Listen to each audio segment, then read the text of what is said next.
It was only a matter of time before the NBA said enough is enough.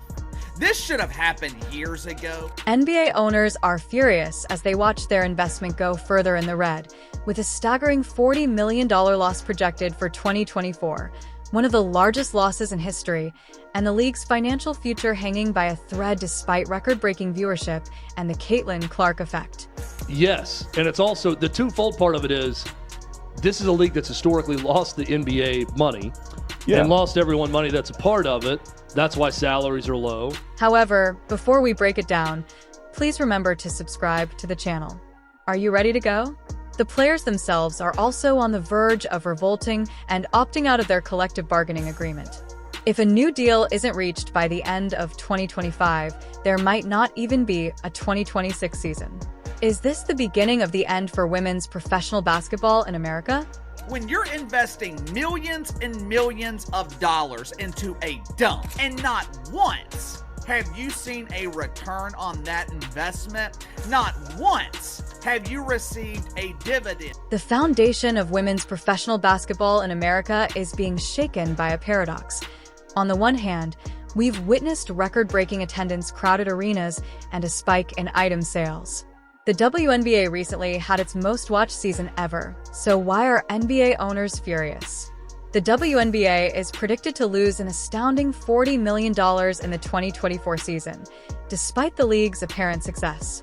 This isn't just a small setback, it's one of the largest losses in the league's history, and while it's actually an improvement over earlier forecasts that estimated a $50 million loss, it's still a figure that has NBA owners furious. To understand why this matters so much, we must examine the intricate ownership structure of the WNBA. The NBA owns approximately 60% of the women's league. When you factor in the stakes held by individual NBA team owners, that number jumps to about 75%. This means that every dollar lost by the WNBA is felt directly in the pockets of NBA executives and team owners. Even with the Caitlin Clark uptick in business, and it was significant, it did not matter.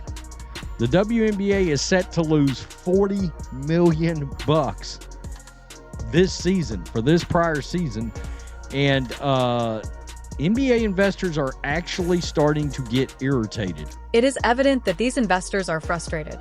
The WNBA owes the NBA so much that we won't see any benefit for years, according to one NBA franchise official. This opinion expresses rising frustration with the league's failure to convert popularity into profit. But how did we get here? For years, the WNBA has been losing money, with deficits of at least $10 million throughout certain seasons. There has always been hope that more investment would eventually result in profitability, but as the losses pile up year after year for nearly 30 years, the hope for a bright future appears to be fading. The projected loss of $40 million in 2024 is especially concerning because it occurs at a time when the league should be prospering with a once-in-a-generation opportunity. Many people thought that Caitlin Clark's extraordinary popularity would be the game's turning point, but instead it serves as a stark reminder of the gap between female athletes' financial success and their level of popularity. The way they treated Caitlin Clark, and we know the way a lot of these players have talked so badly about the new fans that have come in. Well, the new fans are what's going to make you money. So if you continue to talk badly about them, they're going to get fed up and they're going to not watch. Even though the WNBA is working to increase revenue by extending the regular season and playoff schedule, NBA owners are skeptical of these initiatives because the losses are still mounting and there could be serious repercussions. The WNBA's long-term survival has come under scrutiny from some NBA owners, and there is mounting conjecture that the league may face an unimaginable closure if its financial status doesn't drastically improve soon. The financial crisis places a great deal of strain on all parties involved, with league executives frantically trying to find new sources of income and reduce expenses. If you've made it this far and are enjoying the video, don't forget to like, subscribe, and turn on all alerts. Players are watching with anxiety, knowing that their futures are on the line, while fans are left wondering if the WNBA will survive or fail. We appreciate you taking the time to watch this video, but let's get back to the action. Some owners want more transparency from NBA Commissioner Adam Silver about when they get to see some return on the suddenly popular WNBA. The WNBA players, refusing to stand by and watch their own downfall, have taken a bold step that could change the course of women's basketball in the midst of the financial crisis. The WNBA Players Association has put themselves in a difficult position by opting out of their collective bargaining agreement by the November 1st deadline. This isn't just a negotiation tactic. It's a potential game changer that could change the landscape of women's professional basketball in America. With this audacious move, the players have signaled that they're no longer willing to accept the status quo, even if it means risking their careers. What motivates these athletes to risk everything, and how far are they willing to go to secure their place in the sport? They are opting out of the current collective bargaining agreement in order to negotiate one for down the road, a more lucrative CBA for the players. If the league's players are unable to come to a new agreement by the end of 2025, the 2026 season may be in grave danger.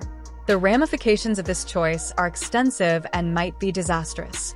Imagine a summer without the electrifying atmosphere as Aaliyah Boston dominates the paint or the thunderous roar of the crowd as Caitlin Clark sinks a three-pointer. The idea of this high-stakes wager sends shockwaves through the basketball community, but what's driving it is the players' demands, which reflect a growing frustration with the disconnect between the league's soaring popularity and their own financial realities. They're calling for better working conditions, higher salaries, and a more equitable share of the revenue generated by their performances. It serves as a stark reminder that, despite the surge in viewership and attendance, the players themselves haven't seen a proportionate increase in their compensation.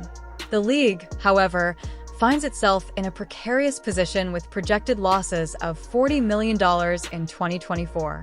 WNBA. Executives claim that drastic pay increases are just not possible and cite the lengthened regular season and playoff schedule as proof of their dedication to expansion, but many players feel that these small adjustments are insufficient. Players Association announced Monday that the players are seeking, quote, a business model that reflects their true value, encompassing higher salaries, enhanced professional working conditions, expanded health benefits, and crucial investments needed for long-term growth. Given the 1996 U.S. women's national soccer team strike, which cleared the path for better conditions in women's soccer, historical precedents indicate that player strikes can result in major change. Could the WNBA be about to experience a similar watershed moment as tensions rise? The players' union and league officials will intensify their negotiations in the upcoming months, with both parties keenly aware of the players' interests. As they balance the possible advantages of a new contract against the dangers of a drawn-out battle for the league, unity will be put to the test. It's a delicate balancing act between resolving player concerns and preserving financial stability while negotiations are still ongoing. Every eye looked to an unanticipated savior. A worrying question lies beneath the surface of this seeming triumph. Has the Caitlin Clark effect driven the WNBA to a breaking point from which it cannot recover? Caitlin Clark's rookie season ignited a revolution in viewing and attendance. And by not, you hit the nail on the head. It keeps the salaries low. Yeah. So now, I mean, if you want to talk lockout or potential strike, the only player that matters here is Caitlin Clark.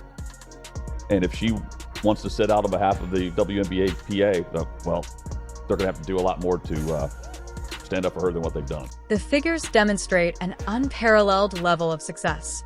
Clark's debut season was nothing short of historic, breaking 62 records and redefining expectations for rookies. He also established WNBA marks most assists in a single season and in a game, but his influence went far beyond individual honors. The Indiana Fever, who had previously struggled to fill seats, were suddenly at the center of a basketball ball renaissance. Throughout the season, over 600,000 fans attended Fever games, a startling increase that made the team's home court one of the league's most electrifying venues. This increase in attendance wasn't limited to Indiana.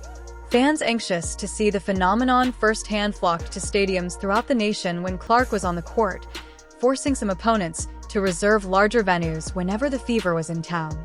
And the Fever are going to be over 200,000 higher than the next highest total attendance in league history.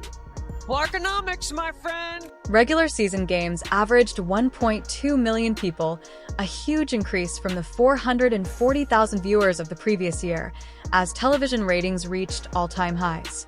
For a moment, it seemed as though the WNBA had found its golden ticket to mainstream success, when Clark's ability to captivate audiences and attract casual fans into the world of women's basketball seemed to herald a new era for the league. However, as the spotlight intensified, so did the challenges facing the WNBA. The Caitlin Clark effect, while unquestionably positive in many aspects, unintentionally exposed and exacerbated existing issues within the league. The surge in popularity brought increased scrutiny, and not all of it positively. Clark and other athletes saw a flurry of online abuse, including threats and racist remarks. There was tremendous room for improvement in the league's approach to these issues. By drawing comparisons to the legendary Bird Magic rivalry and highlighting its marketing potential, WNBA Commissioner Kathy Engelbert's remarks regarding the Clark and Angel Reese-Drew rivalry drew scathing criticism from both players and fans. It appeared like Engelbert put publicity before the well-being of the players. One white, one black. And so we have that moment with these two. But the one thing I know about sports, you need rivalry. That's what makes people watch. They want to watch games of consequence between rivals. They don't want everybody being nice to one another. In their outspoken reaction to Engelbert's position, the WNBA Players Association brought attention to a widening gap between league leadership and the players they represent at a time when unity was more important than ever as player dissatisfaction reached a fever pitch. The woman at the helm caught everyone's attention. Under the surface of these victories, Kathy Engelbert's leadership may be pushing the LUT toward an unanticipated catastrophe. Her stint as WNBA commissioner has been characterized by unprecedented deals and record-breaking viewership. Engelbert's path to the NBA's top spot was not typical. She came in 2019 with a strong corporate background, having previously been the CEO of consultancy firm Dio, where she ran a massive operation that brought in $20 billion in sales and employed 100,000 people. Her appointment represented a change in the league's strategy toward one that was more focused on business, with the expectation that her financial acumen would bring about a new period of prosperity.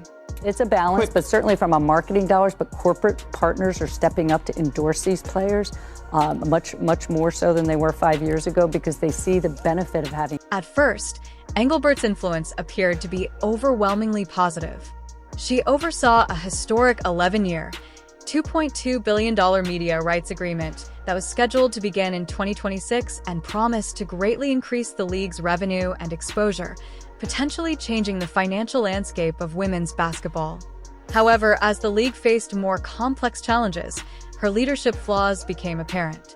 Her handling of player safety concerns drew harsh criticism, and the Caitlin Clark and flagrant foul situation became a flash show that exposed Engelbert's struggle to strike a balance between marketing opportunities and player welfare in a CNBC interview that would come back to haunt her. Without specifically addressing the unpleasant parts of fan behavior, Albert highlighted the value of rivalries. This strategy infuriated both players and fans, sparking unprecedented calls for her ouster.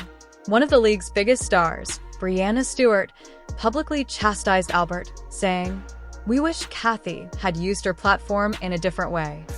Yeah, and the one thing as a very long-term sports fan I know is that officiating and refereeing is always at the top of a fan's list, of the media's list. Equally troubling has been the commissioner's attitude to the persistent refereeing problems. Players have complained about uneven officiating and what they see as a lack of protection on the court, but Engelbert has frequently minimized these issues in his public remarks, concentrating instead on the league's expansion and financial potential. In one of her most recent public interviews, she was even seen brushing the matter aside. Obviously, not every, they're humans, looking at technology. Basketball is a little more complex than tennis, for instance, around technology of officiating. So we're looking at a variety of different dimensions. This separation has only made the gap between players and leadership wider. As pressure increases, concerns about Engelbert's capacity to handle the present issues surface. Her business experience, which was formerly viewed as a strength, now seems to be a possible weakness. Critics contend that her decision-making approach puts company expansion ahead of player concerns and cultural sensitivity. Even though this strategy may have produced short-term financial gains, will the league owners ultimately take action against the commissioner now that they are suffering record-breaking losses at the expense of player confidence and league unity? With record-breaking attendance and the Caitlin Clark phenomenon juxtaposed with significant financial losses, the WNBA is at a pivotal juncture where the league's survival is at stake. As players demand better treatment and money, NBA owners' patience is wearing thin. The WNBA's capacity to capitalize on its growing popularity and eventually turn a profit, or whether internal strife and poor management will bring to its demise, will be determined in the upcoming months. If the league's players and leadership are unable to come to an agreement, the time for a successful women's professional basketball league in America is running out. May fall apart, but if they can now handle these dangerous, what do you think? Please share your thoughts in the comments below. Subscribe and enable all alerts so you don't miss anything. Waters, the WNBA may come out stronger than ever, securing its position in the sports world for centuries to come. We'll see you in the next one after you click the video on the screen.